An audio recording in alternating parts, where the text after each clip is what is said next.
Monsoon showers అనే చెప్పొచ్చు. ఇంకో వెదర్ మోడల్ కూడా చూద్దాం. ఇంకో వెదర్ మోడల్ ప్రకారం చూస్తే మీరు చూడండి, ఈ 5 రోజుల్లో కొంచెం హైదరాబాద్ చుట్టుపక్కల ఒక చిన్నగా 2-3 సెంటీమీటర్లు, ఎంత 20 మిల్లీమీటర్స్, అంటే ఒక 2 సెంటీమీటర్లు 5 రోజుల్లో హైదరాబాద్ చుట్టుపక్కల ప్రాంతాల్లో వర్షం పడుతుంది.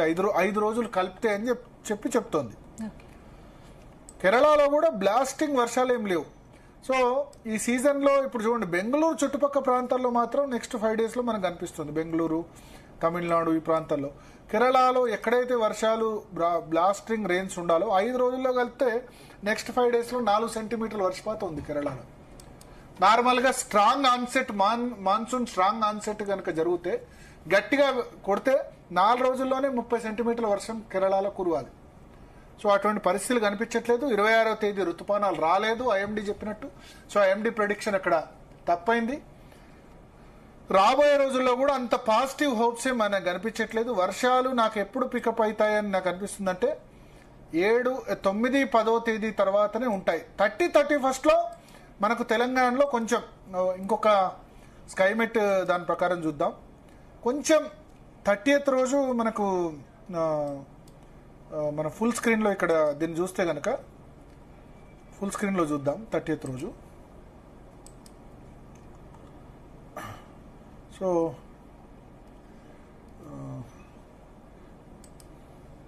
ఇక్కడ చూడండి, 30th రోజు ఈ మదనపల్లి అంటే ఆంధ్ర తెలంగాణ బార్డర్లో కర్నూలులో ఈ 28th ఇది, ఆ తర్వాత 29th ఇది, 29th కర్ణాటకలో ఈ ప్రాంతాల్లో మనకు వర్షాలు కనిపిస్తున్నాయి. 30th ఇది సిచ్యువేషను. 30th కొంచెం దక్షిణ తెలంగాణలో మహబూబ్ నగర్, కర్నూలు ఈ జిల్లాలో కొంత వర్షపాతం మనకు కనిపిస్తుంది. 31st హైదరాబాద్ను ఆనుకున్న ప్లేస్లో కనిపిస్తుంది. అయితే 31st కొంచెం కేరళలో మనకు వర్షాలు కనిపిస్తున్నాయి, కేరళ దీనిలో. తర్వాత 1వ తేదీ మీరు చూడండి, కేరళలో కర్ణాటకలతో పాటు ఇక్కడ ఉత్తరప్రదేశ్, హర్యానా, రాజస్థాన్ ప్రాంతాల్లో కూడా వర్షాలు కనిపిస్తున్నాయి. వెస్టర్న్ డిస్టర్బెన్స్ కన్ఫ్లుయెన్స్ జోన్ అక్కడ కనబడుతుంది. జూన్ 1, 2 కొంచెం ఉత్తర తెలంగాణలో వర్షాలు కనిపిస్తున్నాయి. మళ్ళీ 3rd నుంచి dry weather. 3rd, 4th, 5th, 6th, 7th dry వెదరే తెలంగాణలో. 8th, 9th. సో తెలంగాణ ప్రకారం చూస్తే నెక్స్ట్ 13, 12 రోజుల్లో పెద్దగా వర్షాలు లేవు.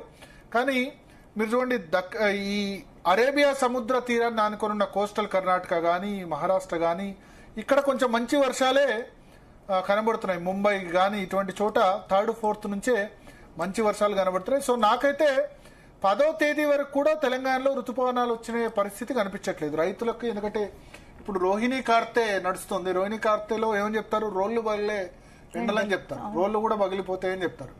నెక్స్ట్ మృగశిర కార్తె June 8 ఆ ప్రాంతాల్లో వస్తుంది. ఆ మృగశిర కార్తె ప్రాంతంలో చేప ప్రసాదం తీసుకుంటారు, అప్పుడు వర్షాలు పడతాయని చెప్తారు. బహుశా June 8 వరకు కూడా సిగ్నిఫికెంట్ వర్షాలు లేవు. కానీ 30, 31వ తేదీల్లో కొంత వర్షపాతం మనకు కనిపిస్తుంది తెలంగాణలో. 30th, 31st ఆంధ్రప్రదేశ్లో కూడా అనంతపురం, కర్నూలు ఈ జిల్లాల్లో కొంత వర్షపాతం 30, 31st వస్తుంది. దీనివల్ల హీట్ వేవ్ అయితే కొంచెం తగ్గుముఖం పడుతుంది.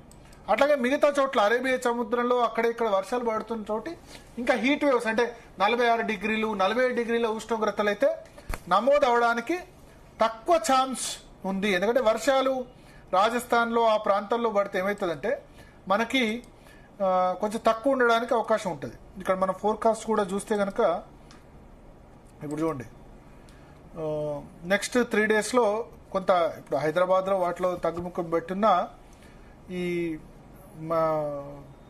ఓవరాల్గా 12 కిలోమీటర్స్ రెయిన్ఫాల్ ఫోర్కాస్ట్ మీరు చూడండి.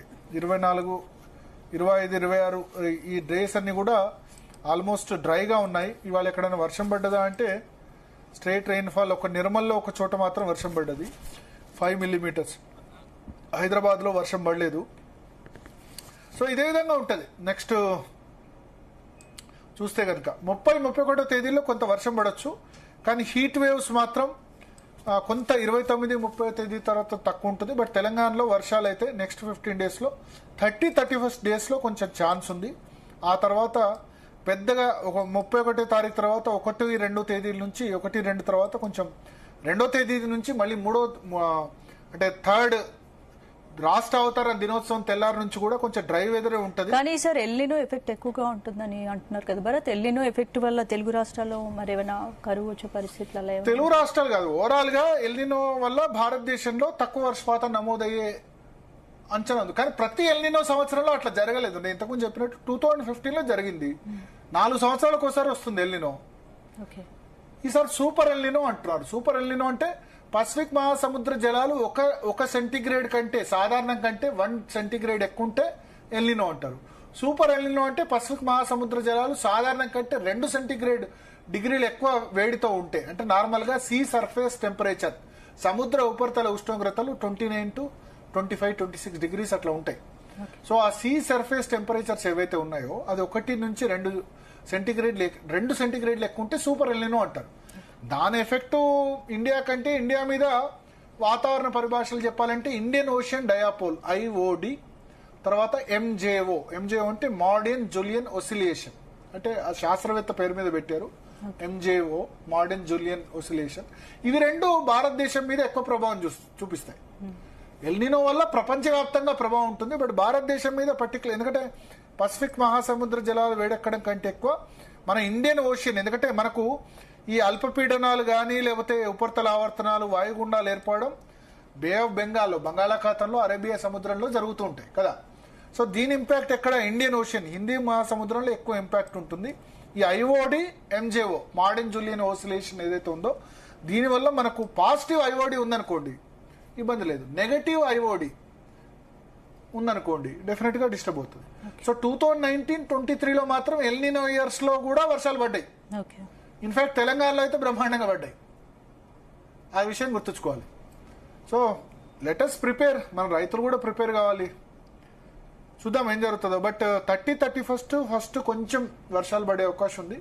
బట్ మళ్ళీ 9th, 10th వరకు అయితే ఋతుపవనాలు వచ్చే అవకాశాలు తెలంగాణలో నాకు అనిపించట్లేదు.